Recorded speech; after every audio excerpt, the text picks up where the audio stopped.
આમ તો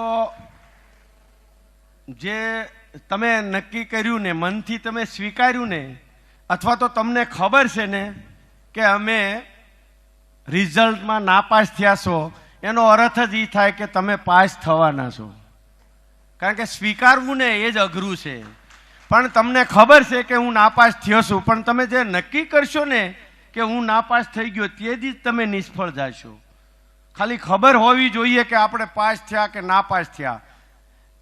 વાત સમજાય છે ને? તમને ખબર છે એટલું ઇનફ છે, પણ નક્કી નહીં કરતા કે હું નાપાસ થયો. તમે જિંદગીમાં સફળ થશો ને થશો જ.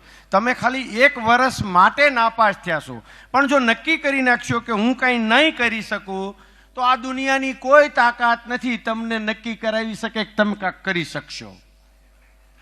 કોઈની તાકાત નથી. તમારે નક્કી નથી કરવાનું થતું. હારી જાય તોય, વયા જાય તોય, નો જીતીએ તોય, દુનિયાને થાય કરી લે અને ફાવે કરી લે. આપણે હારવાનું થતું નથી, આપણે હરેરવાનું થતું નથી, આપણે એગ્રી નથી થવાનું. આપણે ટ્રાય ઉપર ટ્રાય કરવાની છે. આ દુનિયાનો કોઈ માણસ એવો નથી જે સફળ થયો હોય એ ક્યારેય નિષ્ફળ ન ગયો હોય. તો આપણું નામ તો પહેલું લખાઈ ગયું નિષ્ફળતામાં યાર. હેલો. પણ મનથી નક્કી નથી કરવાનું. ખરેખર તમે સફળ થઈ શકશો. તમે આવ્યા ને એ જ હારી સાઈન છે. અમે લોકો આ લોકોને પૂછતા હતા, તમે વાત કરો બરાબર છે, તમારો પ્રોગ્રામ કરો, પણ નાપાસ થયેલા કોઈ આવશે જ નહીં.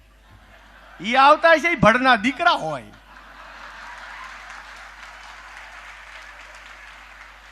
અને તમને કહી દો, શોખ કરી દો, હું કાંઈ સારું કહેવા નથી આવ્યો, સાચું કહેવા આવ્યો. તમારે થાય એ કરી લેજો.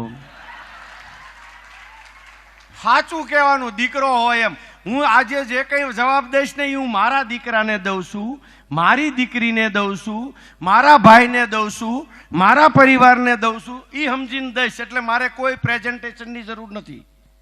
મારું ઇન્ટેન્શન તમે ખાલી જોજો. તમે પ્રેઝન્ટેશન નહીં જોતા, શબ્દોને નહીં પકડતા. હું તમને એક વાલી તરીકે કહીશ, ફાધર તરીકે કહીશ. મારે કંઈક તમને મારું જે સમજ છે, હું કાંઈ ભણ્યો તો નથી, થોડું ઘણું ગણ્યો છું, મારું ગણિત તમને કહીશ. એટલે તમારે એમાંથી જે લેવું હોય તમને જીવનમાં કામ લાગશે. તમારા મા બાપો બિચારા આ જ કહેવાના છે અને કહે છે જે હું તમને કહેવાનો છું. નવું કાંઈ કહેવાનોય નથી, પણ તમે એનું જ બિચારાનું માનતા નથી. કારણ કે રોજે મા બાપની એક જ ચિંતા હોય છે, મા બાપનો એક જ પ્રયાસ હોય છે કે મારો દીકરો ટોપ થાય, મારો દીકરો. હું એમ તમને કહું, કાંઈ વાંધો નહીં, કદાચ ભણતરમાં ટોપ ન થાવ ને તો કાંઈ નહીં, પણ તમે નક્કી કરો કે જીવનમાં તમારે કોઈ પણ વિષયમાં ટોપ થવાનું છે. પછી કોકને બથે બાંધી જવામાં ટોપ થઈ જાઓ, વાંધો નથી. તમે કુસ્તીબાજ થઈ જાઓ, સ્વિમર થઈ જાઓ, સાયકલિંગ થઈ જાઓ, વોલીબોલ થઈ જાઓ, ક્રિકેટર થઈ જાઓ, જે થવું હોય એ થાવ, પણ પહેલા નંબરનું કાંક નક્કી કરો. બીજો નંબર ન પોહાય તો તમે કાંક થાઓ. તમે કાંઈ નક્કી જ નહીં કરો તો તમને, મેં તમને કીધું એમ, દુનિયાનો કોઈ તમને પાસ નહીં કરાવી શકે ને કોઈ સક્સેસ નહીં થઈ શકે. હવે આપણને ભગવાનની દયાથી રિઝલ્ટ જેવું આવ્યું એવું, પણ આપણે નક્કી તો કરી શકીએ ને કે મારું હવે નેક્સ્ટ કેવું હોવું જોઈએ. જો હૃદયમાં કાંક લાગી જાય, દિલમાં કાંક લાગી જાય કે સાલું મેં આજે 1 વર્ષ ભૂલ કરી, એ ટચ કરી જાય ને તો તમારું રિઝલ્ટ આવશે, તો તમે સક્સેસ જશો. અને તમે જાઓ. આટલું આ વાત છે ને, હસવા જેવી હશે, હસી કાઢવા જેવી નથી. આપણે હસી કાઢીએ છીએ, વાતને સિરિયસ નથી લેતા. નાપાસ થયા ઓકે, જિંદગીમાં નાપાસ નથી થવું. આમાંથી લેસન લેવું છે, આમાંથી કાંઈક શીખવું છે. હવે બીજી વાર મારી કમ્પ્લેન ન હોય. વારે ભૂલ કરે ને એને મૂર્ખો કહેવાય. ભૂલ તો માણા માત્રથી થાય. આ દુનિયામાં એવો કોઈ માણસ નથી કે જેનાથી ભૂલ ન થાય. 3 જણાથી ભૂલ ન થાય, 2 જણાથી. કોણ? એક ભગવાન અને એક મળદું. આ 2 ભૂલ ન કરે. આપણે 2 માં ક્યાંય ન આવી. એટલે ભૂલ તો થાય, પણ ભૂલ પાછી રિપીટ ના થવી જોઈએ. તમારા માટે બહુ ઈઝી છે. અને તમને કદાચ એવો વહેમ હોય કે બધા માટે અઘરું છે કે બધા માટે ઈઝી છે, તમે એમ એવું સમજતા હો આર્થિક રીતે વીક પરિસ્થિતિ હોય એટલે કે અમને સારું ટીચર ન મળ્યા, અમને સારું સ્કૂલ ન મળી, અમને એટલી બધી ફી મારા મધર ફાધર નથી ચૂકવી શકતા, મને સારું ટ્યુશન નથી લઈ આવી શકતા, એવું કાંઈ છે જ નહીં. ટીચર છે ને કાંઈ ભણાવતા જ નથી. આપણે ભણવું હોય નક્કી કરવાનું.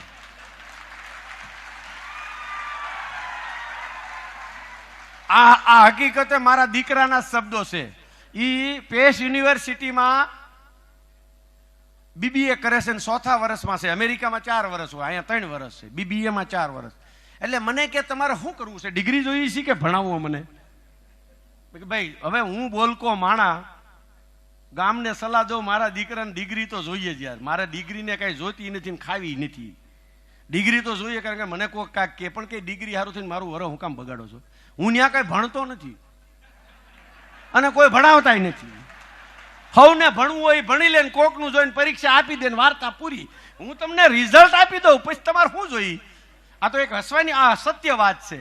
સ્કૂલમાં કોઈ સારી સ્કૂલ નથી. ઓકે,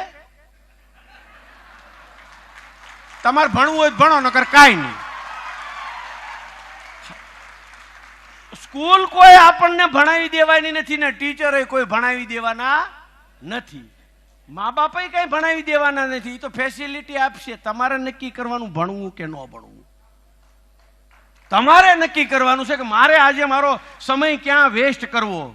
મારો ભગવાને તમને જેટલી મિનિટ આપી છે, તમને જેટલા દિવસો આપ્યા છે, એટલા જ એક ગરીબ માણસને, એક સક્સેસફુલને બધી જ મિનિટો હરખી આપી છે.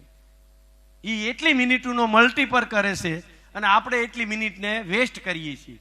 વાત રહી આપણે શું કરવું છે. મારી પાસે તમને જેટલા સવાલ હશે ને, જો પહેલી વાત તો એ છે કે સંજયભાઈ બધા આયોજકોએ શીઠિયું લઈ આવ્યા કે લોકોના સવાલ આ છે. મેં એને આવીને કીધું, જે ખુલ્લે આમ પોતાનો પ્રશ્ન રજૂ ન કરી કે એ સક્સેસ જઈ શકે? હેલો, બધાની વચ્ચે પૂછવો જોઈએ પ્રશ્ન હોય તો. મારી પાસે એવું કોઈ સિક્રેટ નથી કે હું 100 જણા વચ્ચે ન કહી શકું. એવી કોઈ વાત નથી કે મારી વાઈફને, મારી દીકરીને, મારા ભાઈને, મારા મિત્રને, કલીગને ન ખબર હોય. કોઈ સિક્રેટ જ નથી.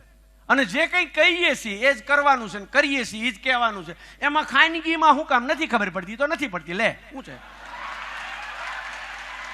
તમે યાર એક્સેપ્ટ જ ન કરો તો કેદી સફળ થવાના છો? તમારે સક્સેસ જવું હોય તો ખુલ્લું પડવું પડે કે આમાં મને ખબર પડતી નથી. 100 જણા સલાહકાર મળશે, બધા સલાહ દેવા મળશે, આમ કર, આમ કર, આમ કર. આપણે કાંઈ કરવાનું નથી, એ બધું કરી દે. આપણે ખુલ્લું પડવાનું છે, એક્સેપ્ટ કરવાનું છે, એગ્રી થવાનું છે, સ્વીકારવાનું છે. તમે નક્કી કરો એટલે તમે સ્વીકારો એટલે 100% સક્સેસ જાવ, સફળ. તો મને ખબર, હું મૌન રાખું ને દાદા, મેં એક 30 દિવસનું મૌન રાખેલું. 30 દિવસ કન્ટિન્યુ. પછી ઈશારામાં અથવા તો કારે મિસ્ટેકથી નહીં બોલાઈ ગયું નથી, સપનામાં નથી બોલાયું. એવી રીતે મૌન રહ્યું છે. બહુ અઘરું છે મૌન રાખવું. સોમવારે, દર સોમવારે મૌન હોય. મૌનને દી તો મજા પડી જાય. આપણો ને આપણો સવાલ, આપણો ને આપણો જવાબ, આપણે કાંઈ કરવાનું જ નહીં. 7 સવાલ પૂછે, એમાં હારો હોય આ પાડવાની. આપણો સવાલ બીજો હોય ને તોય ઓલો આઈડિયા વાળો સવાલ આપે. આ નહીં, ના, આ મારી બહુ જાત અનુભવ છે. આપણે એમ એને મૌન છે ને એટલે પૂછે તમારું શું કહેવાનું થાય છે આ વાતમાં. પહેલા એનો સવાલ હોય કે આ વાતમાં તમારું શું કહેવાનું થાય છે. એટલે આપણે આમ ઈશારે આમ તેમ, એમ નહીં, આમ નહીં, નહીં આમ નહીં, નહીં આમ. આપણે કાંઈ ન કરીએ તો એમાંથી હાથમાંથી એક તો આપણને ખબર પડી જાય ને આને બેસ્ટ કહેવાય. આ ઓકે, આ માથું હલાવ. બહુ મોટી દવા છે. એટલે સલાહકારો આ દુનિયામાં બહુ છે, એમ મારું કહેવાનું છે. તમે એક્સેપ્ટ કરી લો, તમને પાસ કરી દે, તમને સપોર્ટ આપી દે, તમને આગળ લઈ જાય. એક્સેપ્ટ કરવાનું, સ્વીકારવાનું. સ્વીકારવા નથી ને, એ જ મોટો પ્રોબ્લેમ છે. અને આપણે, મેં તમને કીધું એમ, કોઈ પણ કાળે તમે જ્યારે મનથી જો હારશો નહીં તો આ દુનિયામાં તમને કોઈ નહીં હરાવી શકે. ટકાવારી આવે કે ન આવે બહુ ચિંતા કરવાની નથી, પણ લાઈફના ટકા આપણા ટકાટક આવવા જોઈએ. આપણી લાઈફના લોકો દાખલા દેવા જોઈએ.